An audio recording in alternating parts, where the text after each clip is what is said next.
ka-farmlat, ay nandito po tayo ngayon sa Santa Elena, Camarines Norte. Ito pong location natin ay dating sakop ng Calauag, Quezon. Dahil ang barangay po na location natin ngayon is Barangay Tabugol. So malapit po tayo sa crossing ng road going to Tagkawayan, Quezon and going to Santa Elena, Camarines Norte. So yung distance natin sa National Highway mga ka-farmlat ay may distansya po tayo ng mga 3 to 5 minutes drive lang. Dito po sa barangay road na to. So mula po dito mga ka-farmlat sa location natin, ito po yung cemented barangay road. Ayan. Pero pasok po dito kahit sedan, kahit mababa sa sakyan, tsaka nalapit lang po sa highway.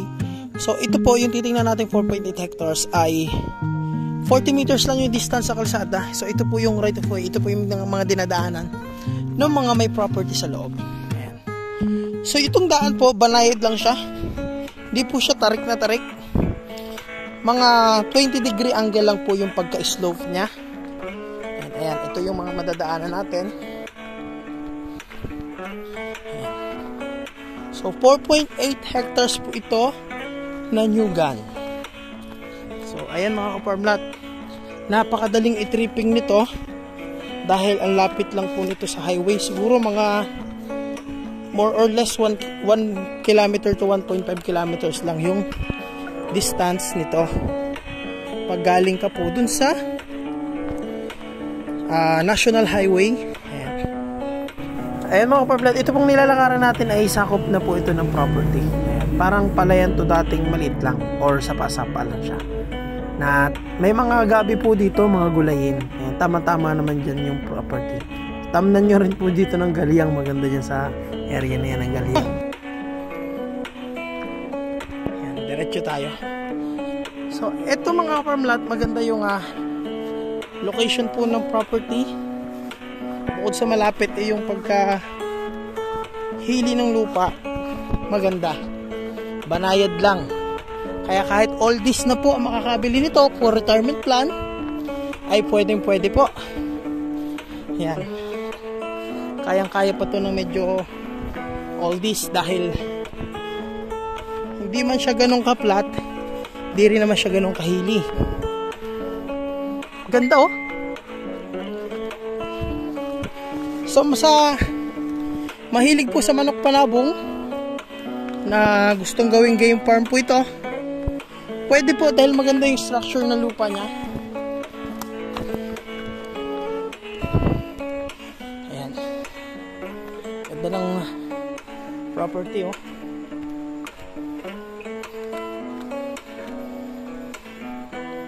So dito sa area na to medyo flat na siya. Ayan, flat na po dito.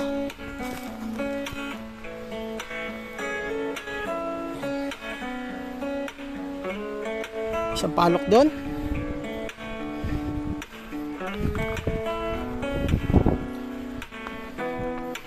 Ganda.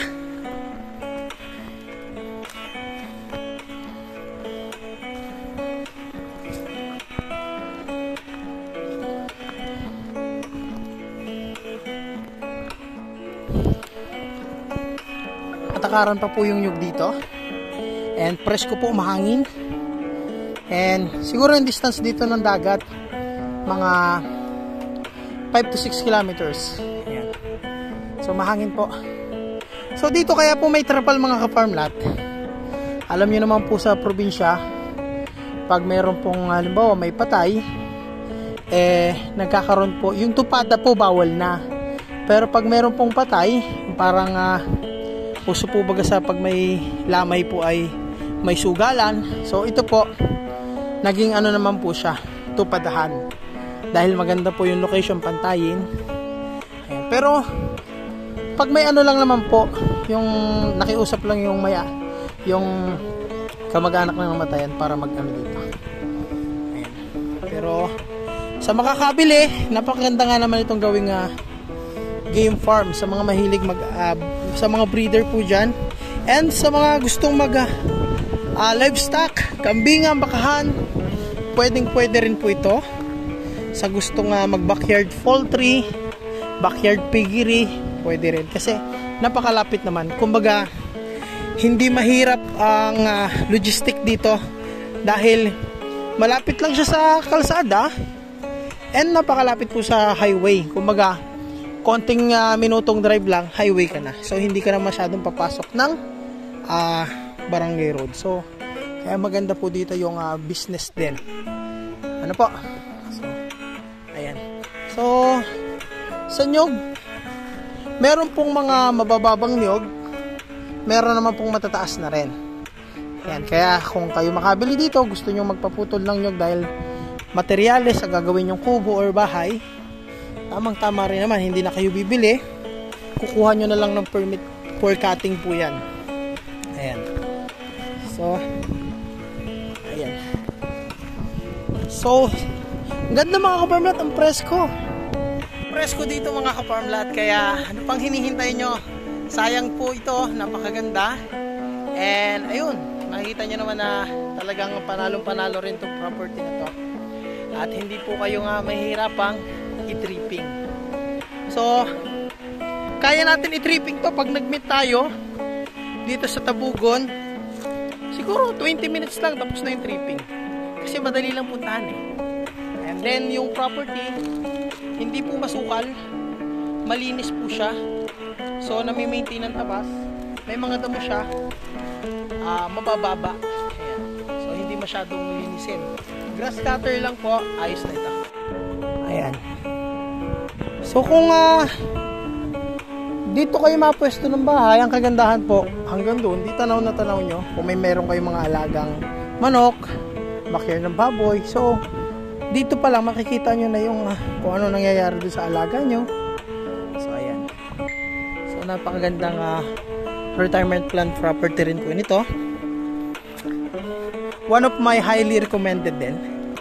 Kasi napakadaling puntahan once na nabili nyo po ito. So dito sa part na to, may mga kahuyan po siya. Ang tawag po sa kahoy na yan, parang minunga po ata ang tawag dyan.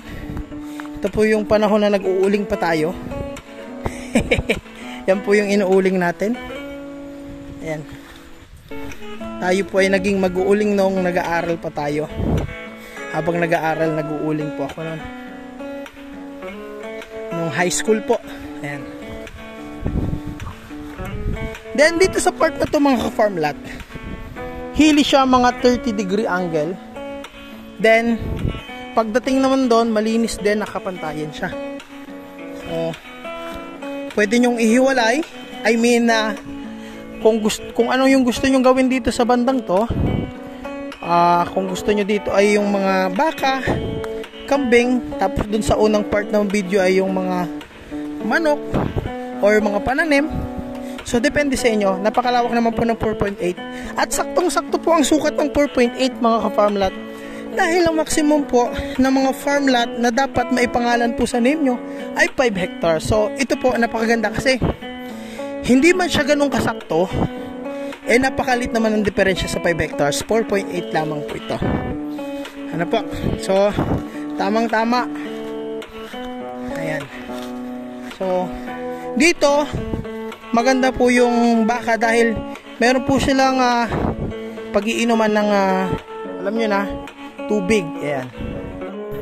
And mga ka-farm lot, bali summarize lang natin. Ito po ay 4.8 hectares na naghahalaga po ng 60 pesos. 60 pesos po per square meter na 1 to 2 kilometers po from National Highway. Yan po ay 3 to 5 minutes drive and 30 to 40 meters from Cemented Barangay Road. And ito po mga ka-farm lot ay patay na po yung nakapangalan sa titulo, yung isa lang, pero yung isa po buhay pa. So nagbebenta po yung isang asawa tas yung mga anak po. At isa pang plus factor ng property ay malinis po mga ka-farm lot. Hindi siya damuhin o kalaan. So malinis talaga yung property na may mga good lumber. Yan po yung good lumber. So ayun mga ka-farm lot, hanggang dito na lang po yung video natin. At yun mga ka-farm lot, maraming salamat po sa mga manonood natin and sa mga subscriber po. Kung bago ko pa lang, please subscribe po. And sa mga naghahanap ng farm lot po, message nyo lang po ako kung hindi nyo ako makontak, kasi malamang pag-araw po nasa tripping. Ayan. So ayun mga farm lot, maraming salamat po and dagsang biyaya po sa inyo.